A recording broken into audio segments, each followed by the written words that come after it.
Let's return to This Week in America. Here's your host, Rick Bratton. Let's return to This Week in America. Here's your host, Rick Bratton. Welcome back, everybody. Coast to Coast, This Week in America. Author Paul Dalzell is known for his solid prose, his impressive knack for the crime genre.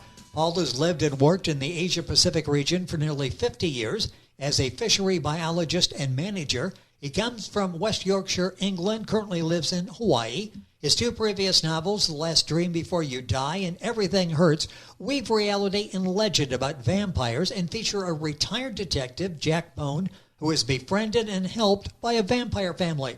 A subsequent novel recently published is The Friends of Eddie Relish, a modern-day thriller where a failed British actor finds a path to redemption and fame again as long as he keeps one step ahead of his enemies. On today's This Week in America, we discuss Paul's novel PAX Britannica, The Golden Anvil, a thriller set in a counterfactual history where an unknown organization threatens the British Empire by stealing and ransoming its atomic bombs.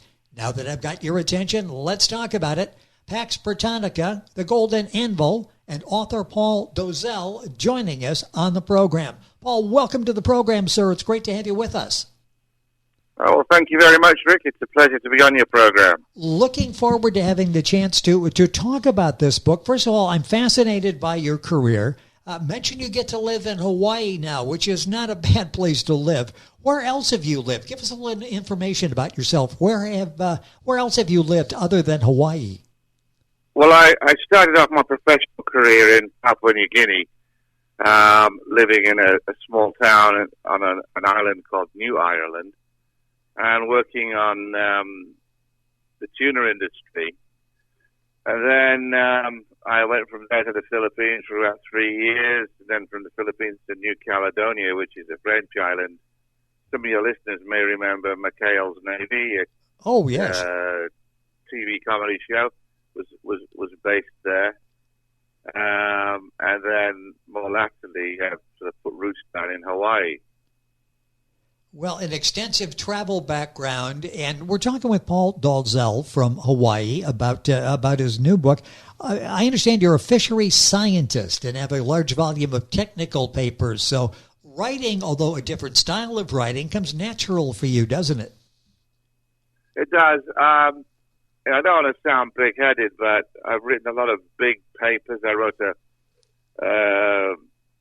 big paper on the Pacific Island coastal fisheries, published in an annual journal, and even for 20 years later, it's still being cited as the sort of the authority on coastal fisheries.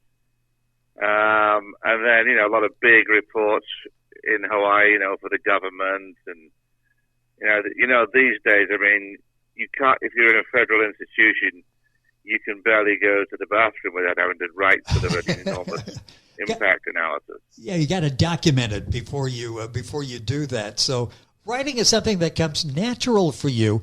What inspired you to take that talent and become a novelist? Well, the book that you were talking about, PAX Britannica, I've always been a huge fan of the original James Bond stories by Ian Fleming. The books that I can pick up over and over again and read with a great deal of pleasure. I wanted to sort of do something a little bit similar. Fleming used the Caribbean a lot for his plots, and I thought, well, you lived in New Guinea for a long time. You're married to a New Guinea girl, or a New Guinea lady, and why not do that? And then, my character, Bond is a Scot. This character is Irish, so Anglo-Celt. And just sort of to get around sort of historical points, I made this a virtual history or an alternative history where the British Empire is still very much large and in charge. And sort of technology at this time when it was written, when the story takes place, it's more like the 1950s than the 2000s. It's the same thing has been used by other authors. A good example is Michael Chabon's the Yiddish Policemen's Union. Yeah, Paul Dalzell is with us from Hawaii talking about his new book, PAX Britannica. Before I mention that, this book is self-published. The book's available at all the usual places. You can link onto our website and get information about Paul's book and order it. Why did you decide to do the self-publishing route? What was it, the advantages that you saw in doing it this way? What was that, sorry? Yeah, you decided to self-publish. Why did you decide to do that? What did you say is advantages? Okay, yes. Because I just got tired of hawking my wares, my books around agents, literary agents in England and America, and I thought, well, all I'm going to end up with is a pile of manuscripts sitting on a shelf. Or you take the plunge, be prepared to shell out some money, and at least your book gets published. At least some people will read it, and hopefully it'll entertain them. I always cite the example of J.K. Rowling, who I think went through 120 different publishers and literary agents before she finally got Harry Potter, up and running. Which is just an amazing story and shows the fickleness, I guess, of the industry and the people who choose. With us is Paul Dalzell. That's Dalzell. Pax Britannica is the Golden Anvil is the name of the book we're talking about.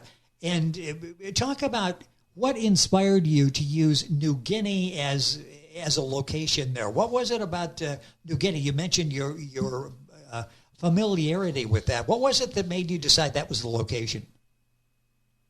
Oh, sorry, Rick. Could you repeat that? I didn't quite catch it. Yeah, I'm sorry. With New Guinea, the location. What was it that made you decide you wanted to use New Guinea as the location?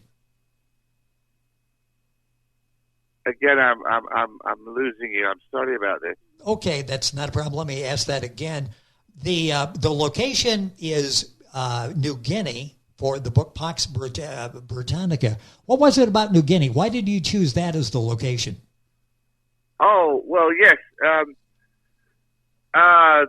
Because I knew the place. Been there for about 10 years. I had my wife Nellie comes from there, and when you looked at literature in general, mysteries and thrillers, they don't tend to pitch up in the South Pacific much at all. And I thought, this is ridiculous. I've nothing against the Caribbean. I'm sure it's a wonderful place, but the South Pacific Islands extend almost from Taiwan over to Easter Island. And New Guinea in particular is extremely interesting. It has, the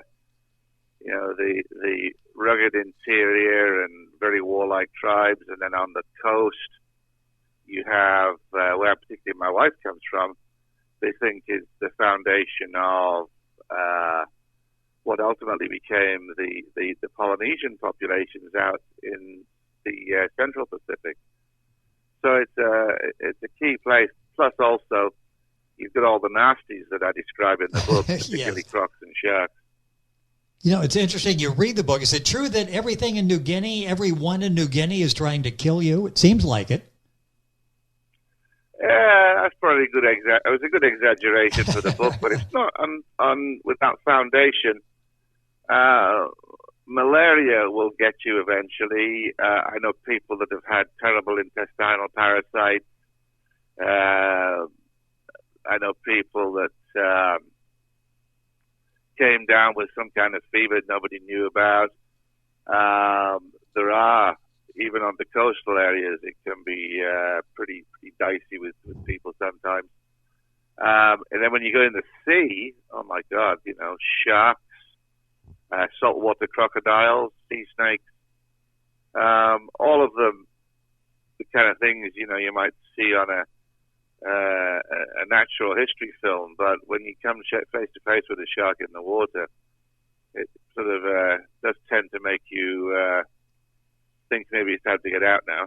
Well, it's great reading, and you'll find that in the new book by Paul Dalzell, which is Pax Britannica, The Golden Anvil. The book's available wherever books are sold. You can link on by going to our website, thisweekinamerica.us as well. Things are tough in New Guinea, and then you've got the women there. Talk about them. You describe the women of the book. In fact, you mentioned married a lady from New Guinea. Are they as tough as you portray in the book? Pretty much.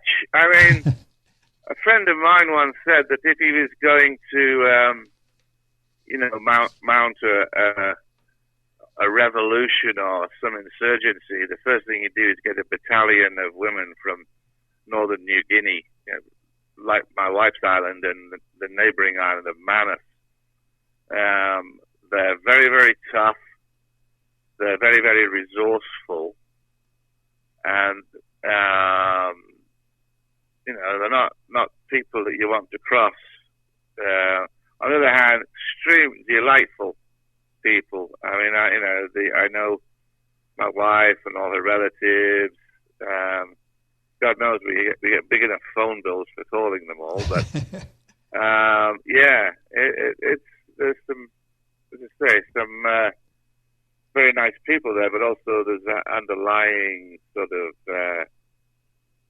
toughness in the character, which you'd understand growing up in just 2 degrees south of the equator and with the heat and also all kinds of things that you just sort of getting food. You don't go to the ice box. You have to go out, either dig it out from the garden or go out to the reef and catch the fish. Well, it's such a... We can all do that. What a fascinating life, and you can read all about it. This is a page-turner. This is a story that's receiving rave reviews, a book, the PAX Britannica, the Golden Anvil. Paul Dalzell is our guest on the program. The other 2 novels that I talk about feature Jack Bone, a private eye, in your hometown of Leeds, by the way. It's a story of friendship, vampires. Talk a little bit about the stories and where the character came from and where this vampire fascination came from.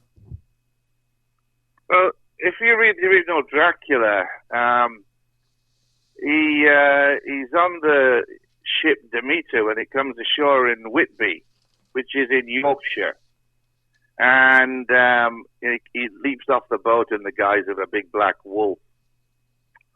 And I wanted to ground the stories basically in Yorkshire, near in where I come from. Leeds is only a hop and a skip from Bronte country. The parsonage where the Brontes wrote their enduring fictions, and also poetry. And I thought, well, what could we do about this? What could we do about have the vampires in Yorkshire? And then I thought, well, hardly any woolen mills are open these days. Why would one woolen mill be so successful? And of course, the fact is that it runs round the clock with vampires and humans. And then you have a spectrum of different types of people. You have people who are still human but don't age. And you have people who are human but have vampire genes. And then you have the full-on vampires. And the thing I wanted to try and sort of get at is that, again, you've got very nice people, but, in a flash, they could be very unpleasant. Yeah. I wrote this at a time when vampires seemed to be all the rage on television, with stories like True Blood. So I just wanted to present another alternative. And it was received very well by the critics, as all of Paul's books have been. And I talk about the beginning of the book, The Friends of Eddie Relish. How did that come about to be written? And is it influenced by the Friends of Eddie Coyle, possibly? Well, actually, this is the first work of fiction I ever did, but it did literally have a 20-year gestation period. It was first written by my friend and I, just exchanging emails, then turning it into a Word document, and we came up with the name. And then I must have sometimes seen the title of The Friends of Eddie Coyle, but I certainly hadn't read it, and it certainly didn't really influence our book, but I think everybody who wants to write fiction, and particularly crime or mystery fiction, should read The Friends of Eddie Coyle by George Higgins. It's reckoned to be the greatest crime novel ever written, and the film, which starred Robert Mitchum, is also well worth checking out. But that book, the first book was The Last Dream Before You Die. I always say I wrote that to prove I could do it, and then Everything Hurts, the second book, was to prove that the first one wasn't a fluke. And the second book also, allowed more exploration of the sort of this little world up in the Pennines. There are just small mountains that, to the west of Leeds. And I also like I also brought in the Brontes, brought in even Bram Stoker, who was actor manager for, I can't remember the name now, but, a famous Victorian actor. Oh, yes, yes. So it was kind of fun to do that, sort of, again, being an area of the world I'm very familiar with. A couple minutes left in the program. What are you working on now? I'm sure you have projects that you're giving some attention to.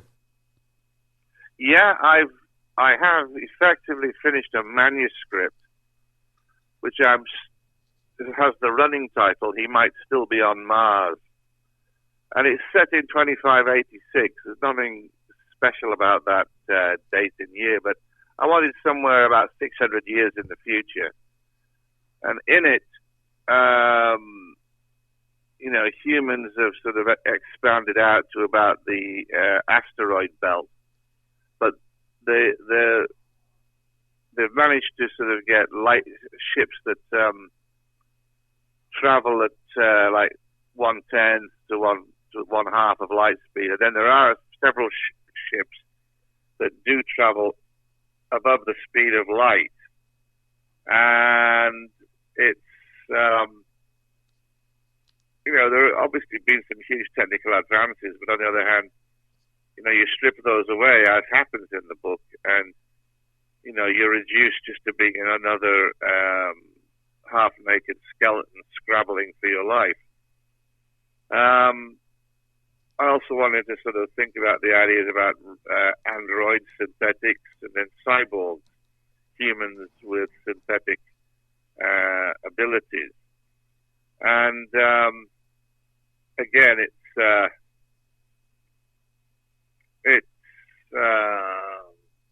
has some. I hope it has some ideas that might be taken away from the book, as well as just being a jolly good read. Well, it sounds like it will be on a number of levels, and I'm looking forward to that to be released here. I've got a minute or so left. I do want to ask you about, you're both, optimistic, pessimistic about the world, and China features very heavily in both of your books. Do you see China as a threat, maybe ultimately leading the world? I think it will be. I think the short answer is yes, probably, but not in a strictly military fashion. I think it will dominate the countries immediately around it, as it already has thrown its weight behind, for example, the Spratly Islands, which are, hang on a second,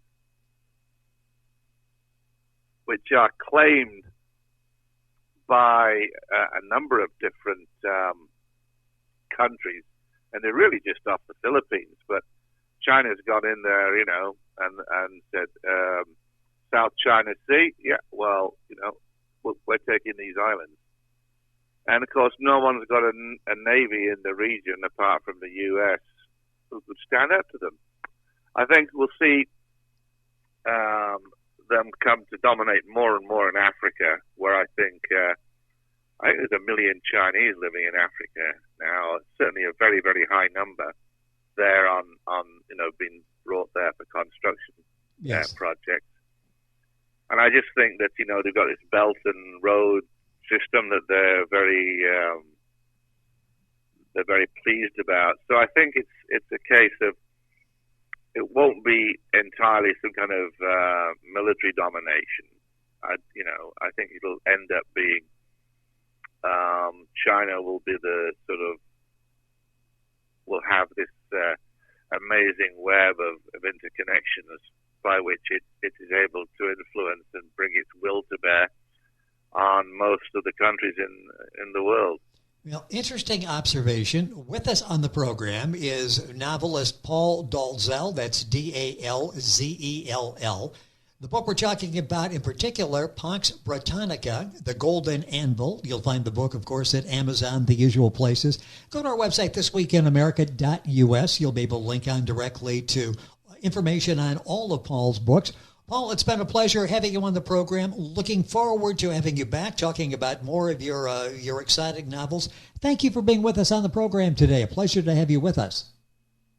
Well, thank you, Rick. It's been a great pleasure. I like to talk about my books, as you see, and I really appreciate the opportunity. Well, I like to listen to you talk about your books. It's fascinating. So this worked out very well for both of us on the program today and the audience as well. Paul Dalzell, our guest. Again, that's Dalzell. If you're going to Google, go to our website, thisweekinamerica.us. Link on directly to information on Paul's books. We are back on today's program after these messages. You're listening to This Week in America with Rick Bratton. More after this. This Week in America is online. You can visit our website, thisweekinamerica.us. Scott Pinkerton, associate producer of This Week in America. Jay Anderson, segment producer. Ben Watson, webmaster. Otto Bechet, director of engineering and TV production. This Week in America produced and is a trademark of Blue Funk Broadcasting, LLC. For information on all of our guests and to listen to this week's show, our website again at thisweekinamerica.us. And I'm Sean Bratton, executive producer of This Week in America.